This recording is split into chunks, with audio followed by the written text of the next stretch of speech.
Welcome back to the WrestleChat Podcast. I'm the AntMan. He is Michael, and we are getting into, WrestleMania season. Because coming up this weekend is the Royal Rumble. That is the start to the road to WrestleMania. I believe this is would it be the 1B pay-per-view or PLE for you, Michael? That's 100%. Nothing outdoes the spectacle and the grandeur of WrestleMania, but Royal Rumble is the close second. Yours is Royal Rumble, mine's SummerSlam. So we have them balanced out with the 1Bs. Yes, I like that. Yeah. Let's talk about first, though, what happened on Monday Night Raw. I didn't see it when it happened, but they showed the replay, and I thought, we just watched a murder or an unintentional suicide by JD McDonagh, and the moonsault he did that landed his neck and the back of his head on the announcer's table. Did you think he was knocked out when that happened? I watched it after the fact as well. I had to put my kids to bed and do a couple different things. I don't know when exactly it fell time wise, but I was keeping updated on my timeline, on X, and all of a sudden I refreshed and it's just JD McDonagh, everything. And I'm like, what happened? And so I watched it. I thought he died and if you watch it in slow motion, like I have several times, I would not be surprised if I think he avoided a career-threatening injury by an inch, because if you look, he caught just enough shoulder blade on that hit. Oh, interesting. That I think that it stopped from all that pressure hitting him square on the neck. That's just the way I saw it. I could be wrong. That's fine. But the fact that he only walked away with a couple broken ribs and a punctured lung. Yes. It's nothing short of a miracle. And then he goes, okay, gotta be Triple H's new favorite guy. Okay. Very few people can brag about injuries like Triple H. Dude tore his quads in 2 different matches, finished both of them. It's well-known history. Now you're talking about a guy. Okay. That's not your air. Okay. Your knee's your knee. It hurts. Yes. Yeah. It's not going to work well, but it's not your air. Yep. When you break ribs and puncture a lung, how do you finish a match that is completely dependent on your ability to breathe? All he needs to do now is actually win a gold medal so he can take Kurt Angle's line, I won a gold medal with broken freaking ribs and a punctured lung. I mean, he needs to steal the line for sure, right? Then he finishes the match, and then we see on X that he collapsed behind the LED wall when he rounded the corner. Yeah. Dude, maybe you should have tapped, maybe you should have not finished, but kudos to you for doing that. That's the deal, is I think that for more than one reason he shouldn't have finished, because now he unintentionally is now a babyface just because he finished the match. A heel would not finish. I got hurt too bad. I got to go lay down. When he got back up and got on the side there and grabbed the tag rope, the audience clapped. Yeah. When has the last time that the audience clapped at anything? I've seen cheers, seen chants, seen boos, seen girls screaming. They sat in their seat and went. What it is loud enough that you could hear that it was a bunch of people doing it. Yeah, it's a sign of appreciation, but also relief. It's the only way you can communicate support and relief in that moment. I agree. And now when he comes back, he's got to be a babyface. Sorry, JD, I know you didn't want to be, but now you're a bobblehead babyface. Him and that Funko Pop head of his. Funko Pop, that's what I meant, not bobblehead. Yes, Funko head for sure. Glad he is okay, even though we're saying that he's okay with broken ribs and a punctured lung. I'm glad it wasn't worse, because that would have probably been the last injury I would have guessed after seeing what had happened. Yeah, I wouldn't have said, "Yep, I bet he broke a couple ribs and punctured a lung on that one." Look, no, I think that he severed his spine. Yeah, is kind of what I thought, and I did love that. Leave it to Pat McAfee to credit the thickness of JD McDonagh's skull and big old head that saved him. Yeah, I just love how he pops in with stuff that everybody's thinking, I think, in the moment. So glad he's all right. I'm guessing he will miss the Royal Rumble coming up this weekend. Let's jump in and talk about that a little bit. Starting with Cody and Kevin. Man, when they, when we saw the promo between Triple H and Cody, and Triple H opening up the box and saying it's just for one night only, and had the winged eagle there, And Cody brought that to the ring that night. Did you think we would ever see that for way more than one night, especially it actually being in a ladder match at Royal Rumble? It's crazy. And honestly, I didn't, to answer your question, I didn't think we would be still seeing it around. What I thought was interesting is that the Winged Eagle was a part of the title that was hanging from the thing. I don't know what they're going to do with that, if I'm being honest, because commentary openly discusses that he's not a legitimate champion. He's not at all. And so the fact that it's hanging there is a little interesting. So I'm going to trust that there's something to that. But with this storyline, I understand that the title's on the line, and that's fine. But I want to throw some credit again to the writing team and Triple H, because this feud, while it is for the title, it's not about the title. And they have been doing such a great job of adding story into these matches. We go back to Drew and Punk, or Seth and Punk, or Jay and Drew, or titles nowhere to be seen. No, but we are so vested in these stories. And so while I'm excited to see a great championship match, I have to acknowledge that we're watching this not to see who wins the strap, but to see who's going to win. And, Kevin thinks he's right. Cody thinks he's doing the right thing. Yep. We're vested, and I love it. Very much so. And even though this is one of those that I say, even though it makes no sense that the Winged Eagle is hanging up there, I feel like if they didn't do it, I would be missing something in this match, even though it means absolutely nothing, unless you credit that title, that belt, I should say, because he's not a champion, so I wouldn't call it a title at the moment. Sure. But him having that strap is almost like it's his dignity or pride that he's hanging up there, kind of symbolic of that, maybe. I love that. If Cody, which I presume, I don't know, but presume that Cody will win, that's something he would be taking away from him. The one little piece of the closest he's gotten to a championship, at least that title, the world title in the last 10 years. Yeah. Is that what it is? 9 years, something like that. That is as close as he's been, and that's on the line, and he doesn't carry it out. That's a big deal. Yeah.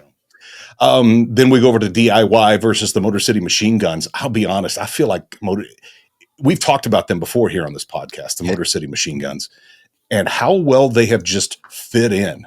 They feel like the guys that should be champion. At least they do to me. They feel like the guys that you should be feuding with. And of course they're vets. We know that. If they would actually be the guys that I would say, they're never leaving TNA. Yeah. They're going to be here forever. Yeah. They're going to be the Stings of TNA, like Sting was in WCW. Yeah. Those will be the guys. They've been champions together. They've been champions separately. And then we see them on WWE and come in here and immediately vie for the titles, win the titles, lose the titles, and now fighting for them again on a massive stage at the Royal Rumble. DIY, I mean, those guys too. I kind of feel like Motor City Machine Guns have the advantage just as far as the storyline goes against DIY, but they're not newbies either, right? Right. They're not newbies. There's a lot of experience in this matchup. Gargano and Ciampa, they've been around. MCMG has been around. Yeah. I'm going to be honest with you. I'm going to take the opposing seat on this one. Okay. I'm not vested in this at all. Are you not? Okay. I felt like I had always heard of Motor City Machine Guns. I had never watched a ton of them, obviously, because they were in different promotions, but WWE did not introduce or teach me about them before they arrived. WWE wanted me to assume, or they wanted me to already know who they were. They're very clearly talented. They work super well together. But as the contrast of what I just talked about, there's no story to Motor City Machine Guns. Okay. There's no story to DIY. And then the worst of all, there's no story between MCMG and DIY. I don't care.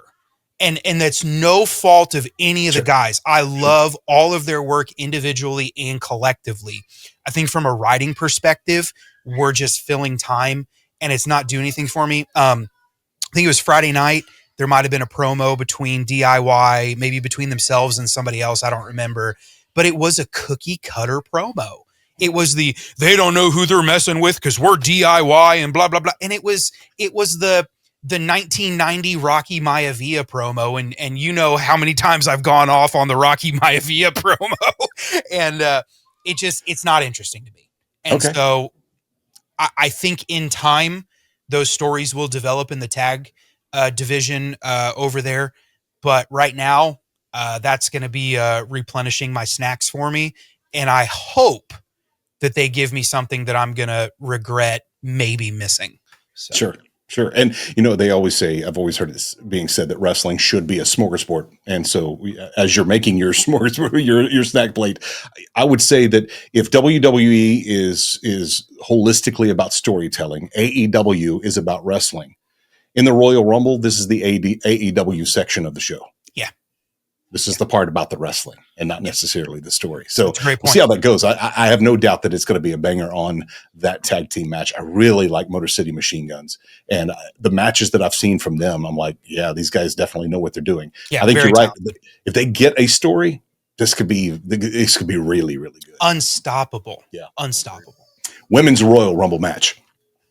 I mean, I don't know who everybody that's in it yet. I'm not even really sure it matters because it's pretty much just all the active females. But here's something I want to discuss. We've already seen promos for Charlotte Flair. And the presumption is that Charlotte Flair will be back at the Royal Rumble. She'll be in the Rumble. And everybody thinks that if Charlotte Flair is in the Royal Rumble, Charlotte Flair is winning the Royal Rumble. But there's somebody else that's coming back that they've said not a word about. And it's interesting because I saw a sign and her husband noticed it and gave a little shrug and walked right past it. Somebody in the audience on Monday night at the very beginning had a sign that said, "Where is the man?" And Seth stopped and looked at it and went and walked on. That is, hang on, I'm gonna give another rock. I got a little chill right there. That's right. A little chill thinking about the man showing up and ruining all of Charlotte Flair's plans. How do you feel about that story? I think that story will happen, but that's not the end of the story. Of course not. Got to finish the story.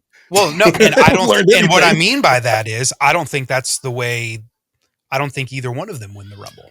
You don't think either one of them will be? Nope. Really? Nope. Okay. What do you think? You gonna save it till afterwards? No, I'm gonna pitch it now so that I can be right. Yeah, come on. You got to predict it. What just happened that was big news between wrestling promotions? What just happened with WWE? Oh, yeah. With WWE and TNA? With TNA. Mm-hmm. Who finished up at TNA Genesis? Oh, yeah. Jordan Grace. Mm-hmm. I think Jordan Grace comes in and wins the whole thing because what better way to launch that relationship than to put your former TNA champion over in the Royal Rumble and go to WrestleMania and pull in that whole audience. It's completely non-booking reason, but if it was me, that's exactly what I would do. If you like shock and awe, I love that right there. And who doesn't like shock and awe? And honestly, you bring her out 15 to 20 so she can keep that kind of that push to her. But I'm somewhere right in the middle. Yep. I'm going to be holding my breath for Jordan Grace because I think we've already seen her do crazy stuff in NXT. She is super over. People love her. Put the strap on her and to the moon. That would be awesome. I'd love to see that happen.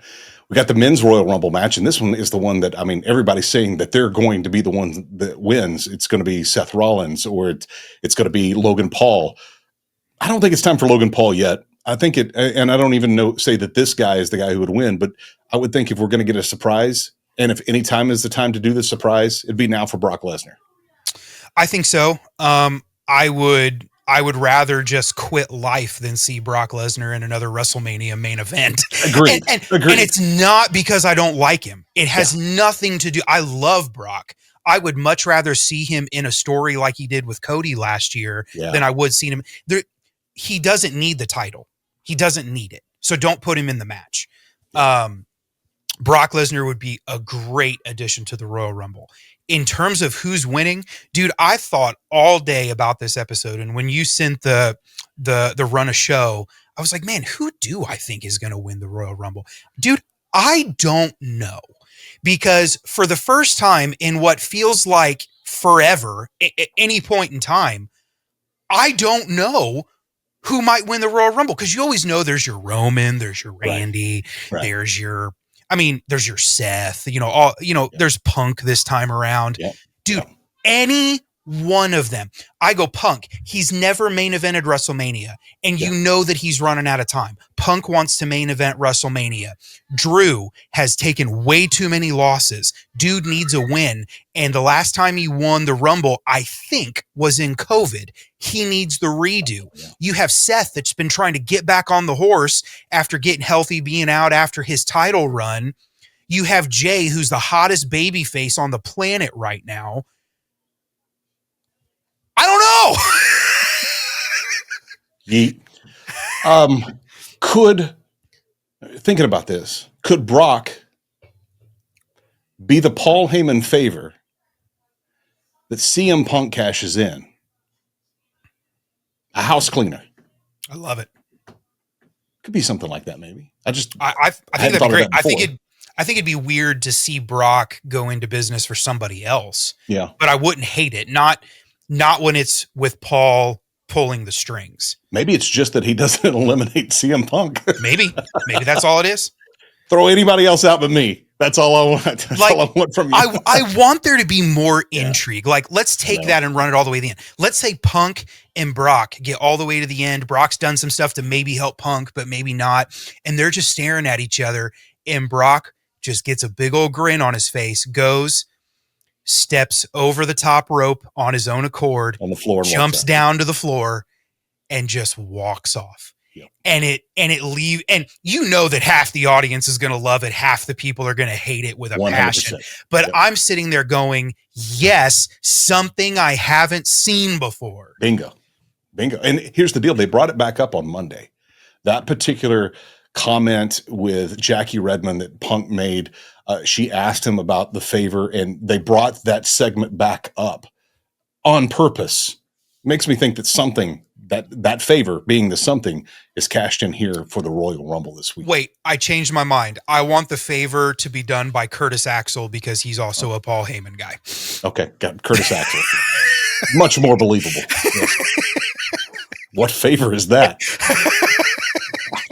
I don't even know. Hey, before I forget this, we've been talking about story all along here with WWE. We don't talk a lot about AEW, and that's okay. Listen, if there's an audience for that, you love that. I think that there's a lot of things that need to be fixed right now. I work with Ross and Marshall Vonnegut, brand new AEW guys. They are all elite, and I love that for them. Gives them a great place to continue to hone their skills, and they get a paycheck. Love that. Although they're not on a show yet. Inside since the first of the year, there is a show coming up in February with those guys close to where they live here in Texas, where I am.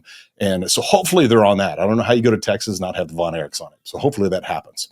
But they are often talked about, not Ross and Marshall, but AEW, about not having stories. And how so many times it feels like that, maybe the wrestlers kind of have their control.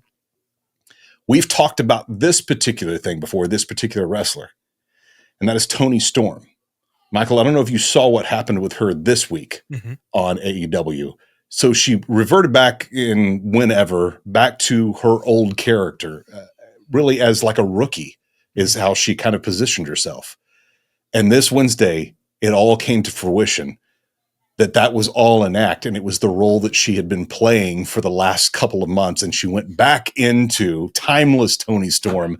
I actually got chills watching her do that. Yeah. Like I was like, okay, finally, something intriguing in this show, and I'm excited about it. Like, I don't care about anything else that happens on there. Yeah. I'll watch the Toni Storm story,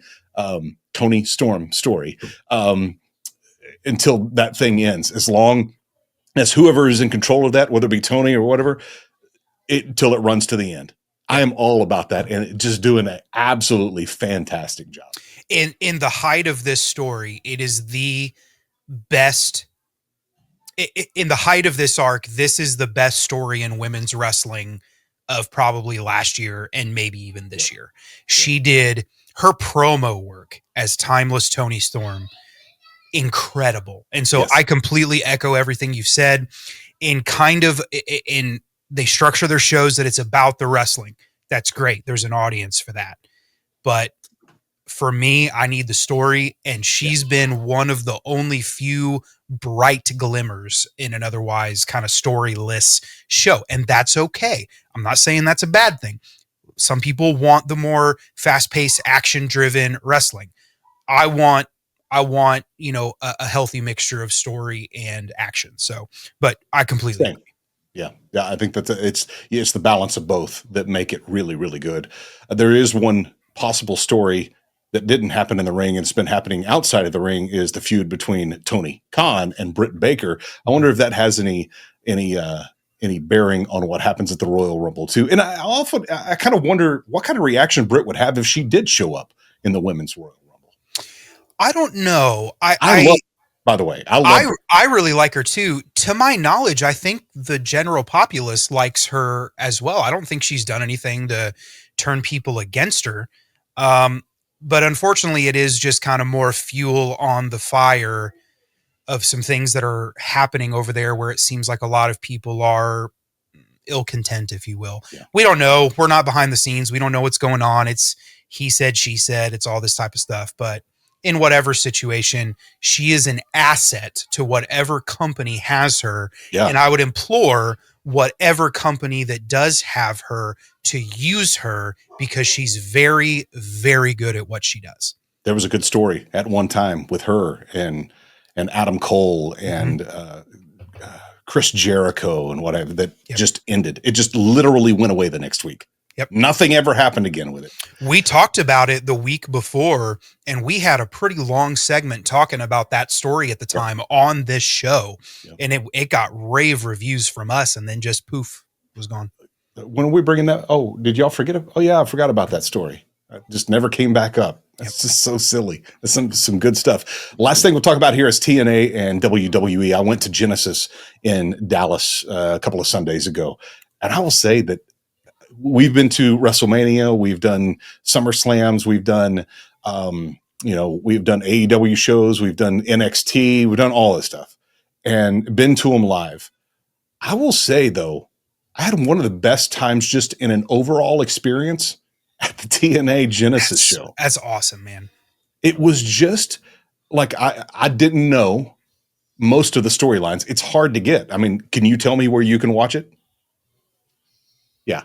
TNA Plus is legitimately like the only place you can watch. I mean, it's not the only place, but it's the most convenient way you can watch it here in America.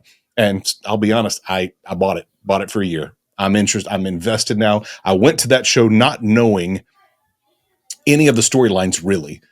Know some of the players. Of course, Nick Nemeth was a champion, and we all know who Joe Hendry. Hang on. I said his name, so making sure he hadn't appeared. Joe Hendry ends up becoming the champion, which is just amazing. So good. One of the biggest things that I took away from it is that in their matches, now, obviously you can't hear the announcers, the play-by-play guys. Right.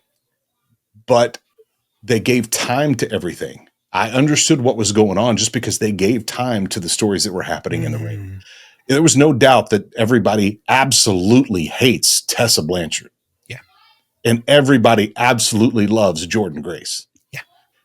And out of that, I mean, they just told their story in the ring without saying a word. Yeah. And it was that just one of the best matches of the show. Having a little interaction with some NXT guys on there as well. So I'm excited to see where this partnership goes, and I'm excited to see what comes next for TNA, because they've done all the things they need to do to pop up to the next level now. Yep. Great. Yep. Excited to see what happens there. Glad you guys joined us. If you're watching right now on YouTube, give us a like, subscribe, leave a comment. Let us know any of your thoughts on the Royal Rumble coming up this Saturday. If you're listening right now, thank you so much. If you wouldn't mind, rate this show and make sure you hit subscribe so you don't miss the next episode. And we hope that is next week. We've been trying to get on a schedule, but man, our lives are going in 100 different directions, and started a new podcast with like I said, with Ross and Marshall Von Erich. And this week, Kevin Von Erich, their father, is going to be on the podcast with us. It's coming up tomorrow at 6 a.m. That will drop. And so I hope you'll check that out as well. It's under the other podcasts that we love. What's going on with the Man-Child? Oh, Man-Child, it's kind of the same thing. We're in and out. We have some episodes that we throw up. To be perfectly honest with you, and normally I wouldn't drop the curtain like this, but we've been getting together so sparingly that there's been a few times that we got together, we hit record, and we had a great time, and we just decided not to post it because it was friend and bro time. Yeah. And so need that too. We'll be getting back into a rhythm here soon. There's some things that are changing with the guys' schedules, make it a little easier to get on and record shows. But, we always enjoy people watching us. We hope they have a good time. But, more than anything else, that show is just a archived hang of some really good old friends. Yeah. And so we've never wanted to lose that vision for it. Yes, we want the podcast to be successful. We want people to share in it with us, but more than anything else, just about friends hanging out. And friends hanging out recently has been a little more sparse because that's how life goes, but we'll be back in the pocket soon. And I want to invite you guys to come check us out, the Man-Child Chronicles. We're big on entertainment, movies, pop culture. We play a lot of really stupid games that have a lot of stupid themes. So come check us out. We would love for you. We're on the channels you may like or follow or something down below. The channels we love. Yeah. Other channels we love. So click on there, check it out, and make sure you hit subscribe there as well. It's WrestleMania season after this weekend. It's the kickoff to WrestleMania season, and now on the road. So hopefully we'll be back next week. At least we'll do our best to be there and all the way through WrestleMania, bring you updates and talk with you guys as well. So leave your comments, leave your questions. Love to connect with you guys here on the show. Thank you so much for being on the WrestleChat podcast this week. I'm the AntMan from Michael 11. See you next week.